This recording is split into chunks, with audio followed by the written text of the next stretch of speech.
Hello and welcome to Video Revealed. I'm Colin Smith. Today we're going to look at something I call the hand smash transition.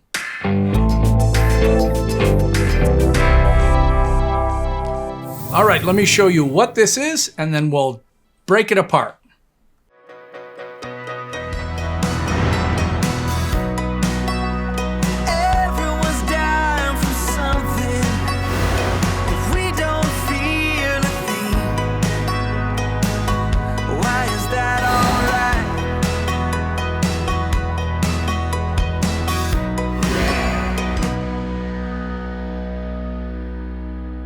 All right, so the videos in this tutorial were provided by Adobe Stock, the premier supplier of stock video, images, illustrations, 3D objects, and motion graphics templates. Find the perfect asset for your next creative project. The music is from Artlist, and also the whooshing sound effects are from Artlist. Links are in the description. So let's go take this apart here. I'll just zoom in. We'll look at the first one here. And the first thing I have is me. So if I double click and open this in the source monitor, you can see it's me and I'm moving my hand from one side whoop, to the other. And I did this several times. On that side, and then this side, and then that side, and then down. Okay, so then I cut that. You can see that's the cut that I've gotten for this one. Above that, I've got my video that I'm bringing in. And this is another video on V2, and it changes its position. It's very important that I'm using the transform effect, not the motion effect. And if you click down here at the bottom, let's just move this ahead a bit. You can see as it's moving, there's motion blur. I could change this number, make it even more blurry. This is the default setting. The use compositions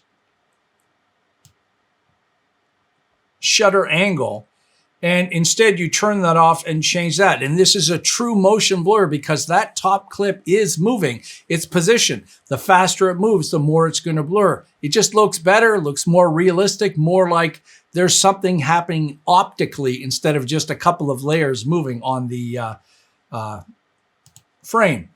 So you can see I've got my position changed here, and I changed the position based on where my hand is, from one to another. And I've got that for each one of these. And I've got just a different position. So this is the one that's coming down. Oh, I could move that a little bit quicker. So to do that, just drag that keyframe a little earlier.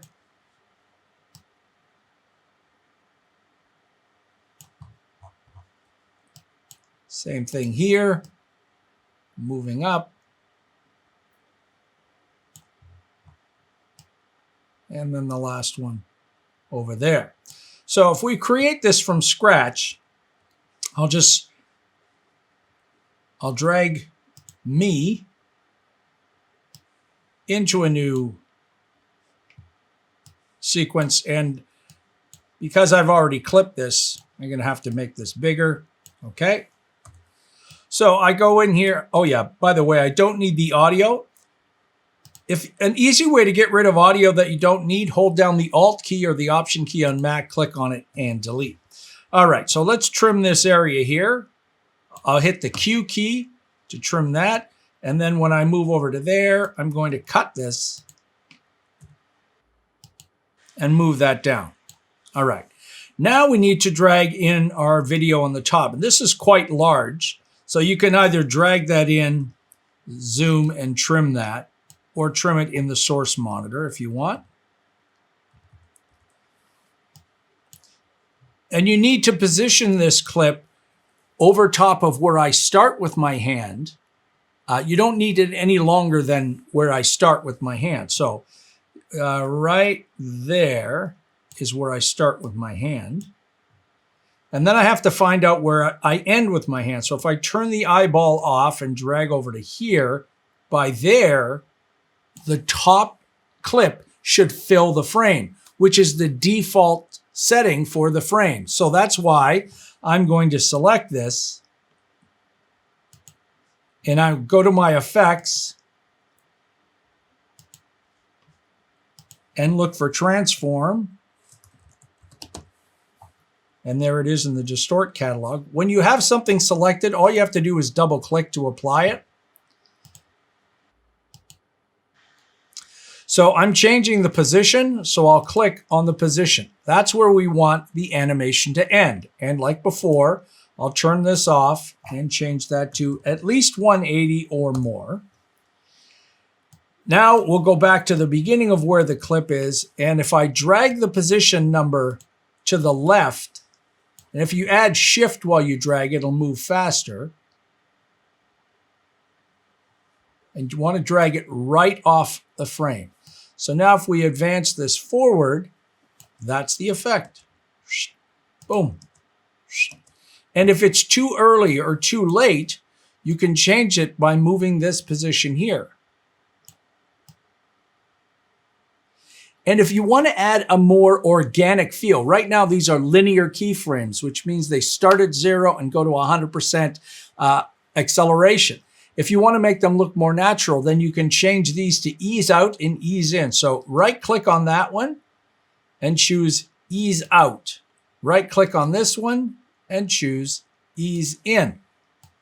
Now, woof, we've got more organic look. Woof. And then for the whoosh sound, I'll go back to my whooshes and I'll drag that down here at the bottom. And if I hold my Option key or Alt on Windows and drag this down and use my scroll wheel, then I can open that up. And you're finding a place where the whoosh happens. Maybe that's a little loud. And I'm using my audio track mixer. It's in the window menu, audio track mixer. And that's this one here. So maybe move that a little bit. And you can turn off the snap. Right now, I just want the move in tiny little increments. There we go. So let's zoom out. I can trim that.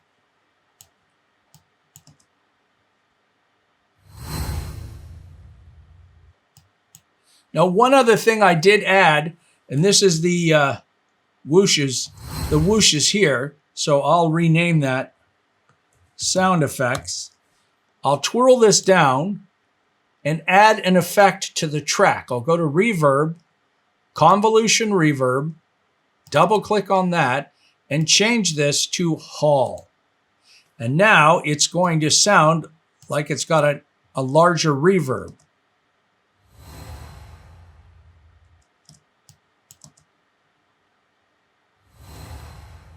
And then you drag out that top clip for as long as you want. And then I put in my next one. And this is where I need to grab my snap. And now I'm going from the other side. But it's the same idea. We grab the next clip. This one this one is already trimmed, so I'll drop this in. Just like before, turn the eyeball off, move to the place where I want it to be gone.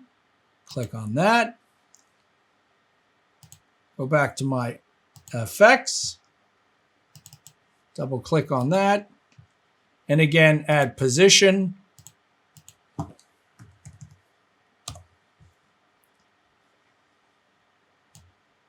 Turn it back on. Shift drag this. Whoops, the other way. Shift drag it that way. Maybe that's a little bit too fast. Oh, I gotta remember, ease out, ease in, change the speed. There we go. Go back to my whooshes. Drag in another whoosh. And you can move these whooshes. Well, you can move anything. If you hold down the Alt key on Windows, the Command key on Mac, and hit left and right, and you're moving this one frame at a time. There you go. And you just keep doing that until you end up with the exact same thing I've got with all these different whooshes, and add some music to that. And now you've got this something I call the hand smash transition. I don't know. I think this looks good. I actually had this on the list a long time ago. Finally got around to doing it. And I did see something similar to this in a couple of other places. So I think it's a cool thing. It's a popular thing. People are starting to use things like this interaction between the two. And like I said, try to be as dramatic as possible, like you're pulling things down and there's some weight to it. Hey, if you're new to Video Revealed and you found this informative, take a moment and subscribe. You want to support us more, you can do that through PayPal. There's a link in the description of this video and on the front of the channel. Until next time, I'm Colin Smith, and it's my job to shake you up and get you creating some cool looking stuff for your transitions and your videos.